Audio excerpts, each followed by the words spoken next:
Hey riders, this is Dr. Tanya Olson with Move Like a Rider.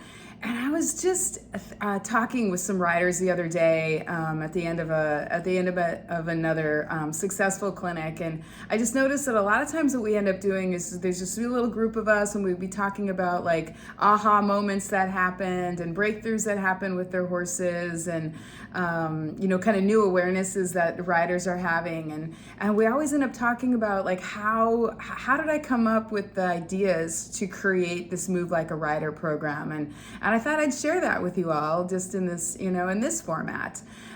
So really at the end of the day, it's because I just noticed over, my lifetime of riding was that one of the more common frustrations that riders have is they just don't have enough time. And a lot of the programs that are out there that address riders adds things to their day. And that's the last thing I think a lot of riders need. And so with my training as a physical therapist and all of the coaches and the riding instructors that I've had over the years whose brains I've picked, and I may have frustrated them a little bit now and again because I really asked a lot of questions sometimes, but many of them just really answered questions very well for me and helped me kind of put together some of the philosophies and the framework for Move Like a Rider. And of course, my training as a physical therapist gives me a really strong understanding of just movement in general and neurology and how our brains are wired to help us move, and how we can change our brain wiring to help us move better at the end of the day. And then when we move better, we can communicate with our horses better. But before I get on that topic, let's just backtrack a little bit and just think about something that we all are perfectly aware of. The inequity of attention that's paid between the horse and the rider. Think about it. Think about your horse. Most horses have a farrier, a veterinarian. They may have a nutritionist, a body worker. You've done in-depth movement analysis probably on a regular basis. Maybe a professional saddle fitter, maybe professional bit fitting, an animal communicator.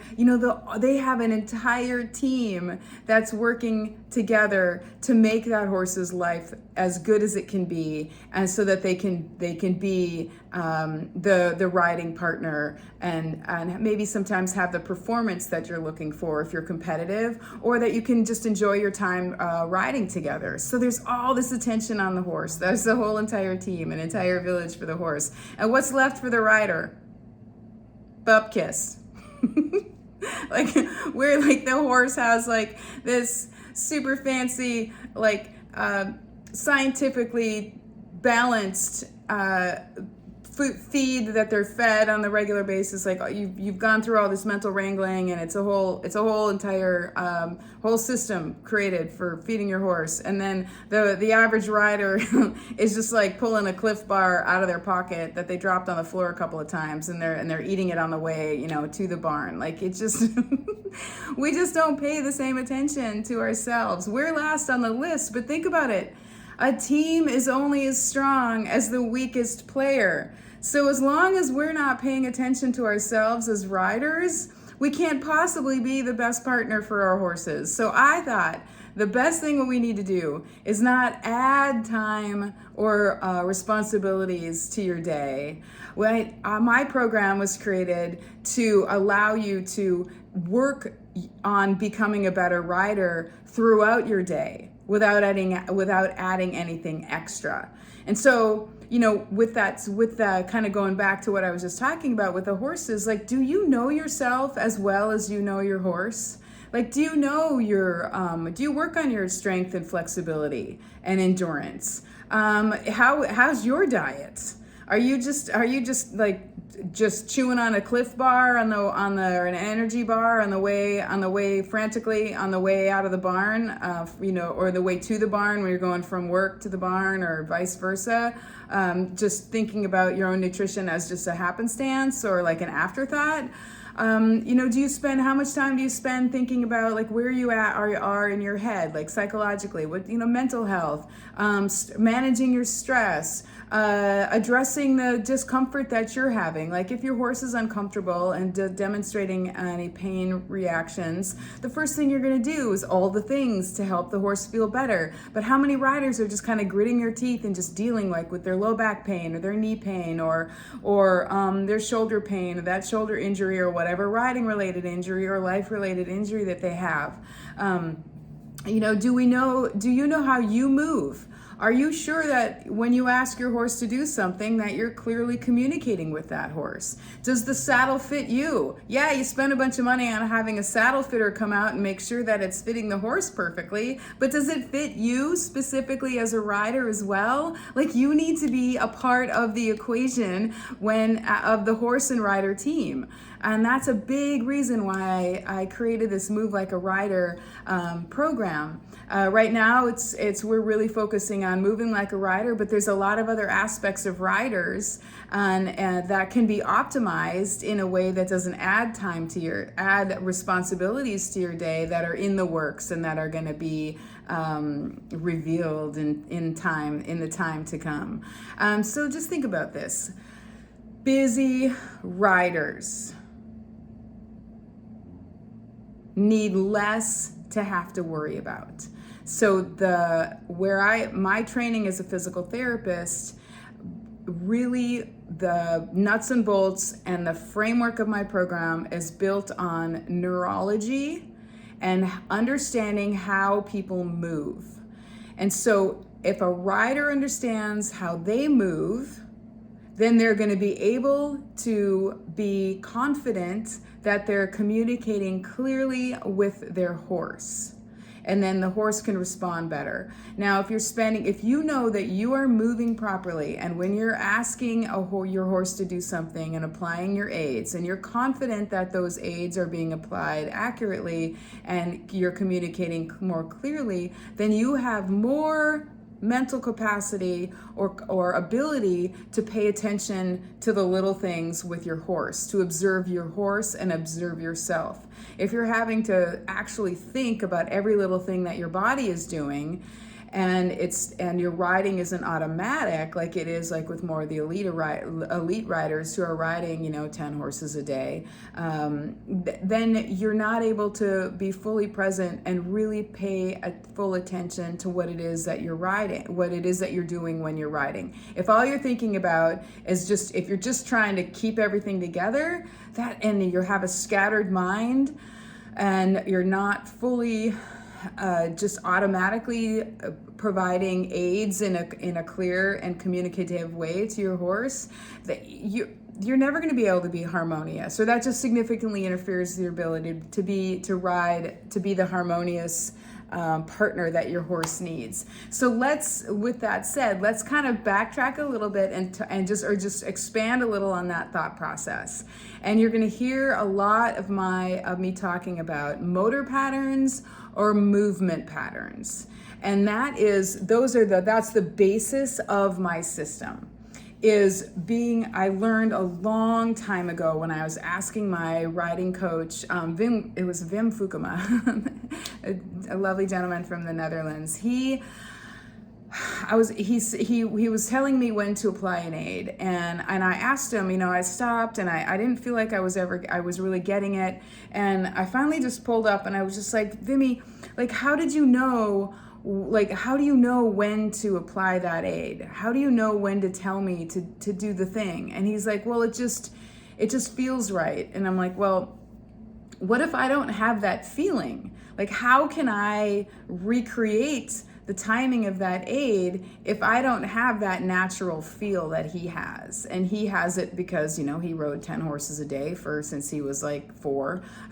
And I'm never going to be able to catch up with that. But what I discovered was, after, we kind of went through some questioning a little bit, I was able to get him to identify like how his body moved and when that aid was applied, in timing with the horse. And that was a big aha moment for me. Because for one, when Vimy said I applied the aid when it felt like the right time. so he had an intuitive understanding of not only how the horse was moving, but he also had the confidence that when he applied the aid, it was a true and accurate communication to the horse. And so because of that, then he was able to fully pay attention to what it is that the horse is doing, because he didn't have to think about what his body was doing. And that was through our conversation, I realized he doesn't think about how his body moves. A skilled elite rider, when they say I'm going to ask for a right canter depart, they don't think one iota about how their body needs to move. They're not thinking about their seat bone or their head or their neck or their arms or where their leg needs to be. They just think right canter depart. And everything just automatically falls into place because they've had so many repetitions that their brain has wired that movement pattern, which is the order in which muscles are recruited. So riding, you need to be strong when you're a rider, but more importantly, you need to be coordinated. And so that concept of coordination and neurology is where motor patterns live. And so a motor pattern is basically like it's a movement habit. And so what my program does, and this is kind of just the nuts and bolts and just what I get really fired up about, is what it does is it breaks down the rider's awareness when they're not riding the horse to how their body responds when they're riding the horse. So we break down the movement pattern and make the rider be aware of their movement pattern and identify if it's the proper movement pattern for that particular aid. So and if it's not, then I give you the tools to be able to create a new movement pattern that is in keeping with a properly applied aid, so that you can be riding by feel like Vimy was, or he still is. So for example, if you tend to be like a right seat bone dominant, meaning when you get uneven in the saddle or when you get distracted, you kind of root down into that right seat bone. If you don't know that you're doing that and you're asking for a left canter depart, but you're sitting over on the right seat bone, that is not clear communication to your horse. But if you don't know that you're doing that, then it's really easy to maybe blame it on the horse, get frustrated. That's when, like, your riding instructor, when they say the same thing over and over again to you and you're trying to fix it, and it's not whatever it is, the performance issue is not getting fixed, and you don't feel like you have clear communication with your horse. If you take it all down to the brass tacks, you take it all down. The reason is because your body is not giving that horse clear communication, because you're not moving in the way that you think that you are. And so that's what's great about the Move Like a Rider program, is we retrain those motor patterns to be in keeping with the proper motor sequence, or the proper sequence of muscle recruitments. So the muscles will be recruited, and that's by changing the wiring in your brain and how your brain talks to those muscles, so that you can give clear and communicative aids and not have to be thinking about your body. So if you're riding and you're having to think about how your body is moving and whether or not, and how to construct the aids and order your body, and you're never going to be able to be in sync with your horse. Because you're always going to be a little bit behind. If you're thinking to yourself, let's go with the right canter depart. If you want to perform a canter depart, if you want to ask your horse to take the right lead, that your brain should think right canter depart and trust that your body just does the things that it needs to do, and then you can pay attention to the timing of that aid, to when it's the best time for you to ask your horse for that canter depart, because timing is critical. When you ask your horse is the difference between whether it goes well or it goes not so well. And so when you free your mind up from having to think about your own body and how you're doing things, then you can open your mind up to what it is that your horse is doing and having a higher level of thinking and observation, because your brain's not all scrambled with, oh God, what are my seat bones doing? And so the best part about all this is you can train yourself to have the proper motor patterns, to have your aids coordinated properly and wired properly, so that when you think to yourself, like Vimy did, right cantered apart, your body just falls in line and does the right thing as a reflex. Then you can be freed up to be able to pay attention to all the little things that you're not able to when you're distracted with your own body and how it's moving. So I think like maybe a different way to explain motor patterns is we're creating a reflexive proper aids. So giving your horse a proper aid. A properly coordinated aid means your muscles are being recruited in the proper order. Your body is in the right place at the right time, and you don't have to think about it, which makes it more of a reflex. And it just takes a little bit of body awareness for you to create a reflexive riding pattern for yourself. So when you think you can ride like an elite level rider, where you think right cantered apart and you trust that your body does all the right things, and then you can make sure that you're asking that for that transition at the right time for your horse, so that your horse can be successful. So that's really, at the end of the day, what my Move Like a Rider program is based on. It's making you a reflective. First, you observe and reflect on your own body and how it responds when you want to perform an aid. And then once you reflect, you correct that motor pattern. So let's say you tend to sit off and root down into your right seat bone. You train yourself to reflexively be loading both of your seat bones equally. And so you observe, what did I just say? You observe, you reflect, correct, and then you become a reflexive rider, which means you're clear. You don't have to be thinking about how your body's moving while you're riding. And the secret sauce is body awareness to start with, and the activities that you need to do to be able to become a reflexive rider are things that you just work through during your daily life, especially while you're distracted. So first you observe under no distractions and just be really mindful and aware, and then you add some distractions. And so it's the perfect way to become a reflexive rider, and to be clearly communicating with your horse by making sure that you're training your body to move through your aids properly, and so that you're communicating with your horse clearly, is throughout your day, not while you're riding. Unless, of course, you can get on a nice, do a lunging session.